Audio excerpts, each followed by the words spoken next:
Cheater voice বাটপার নাটকটিতে আপনাদের সবাইকে স্বাগতম।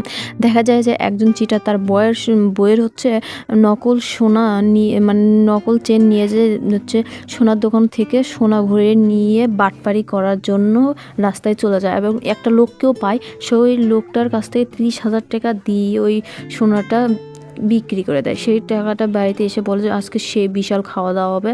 আর ওই পাশে দেখা যায় যে ও হচ্ছে মানে মার্কেট করতে গেলে মানে সে দোকানদার বলে যে এগুলো তো জাল নোট, কোথায় পেলে যে জাল নোট, আবার এখানে চিটারগিরি করতে শুরু করে দিছিস। তারপর বাড়িতে আসার পর বললো যে ও একটা চিটার, ওর আজকে খবর আছে। তারপরে ওর বউ যেই লোকটা সোনা কিনে নিছে সেই লোকটা, কিন্তু ও লোকটার বউ ধরা পড়লো যে ওটা সোনার না, ওটা নকল।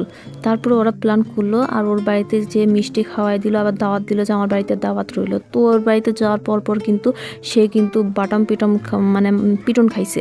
তো বন্ধুরা, নাটকটি আপনাদের কাছে ভালো লাগলো অবশ্যই চ্যানেলটি সাবস্ক্রাইব করে পাশে থাকবেন এবং লাইক কমেন্ট শেয়ার করুন। অন্য কোনো ভিডিওটিতে দেখা হবে।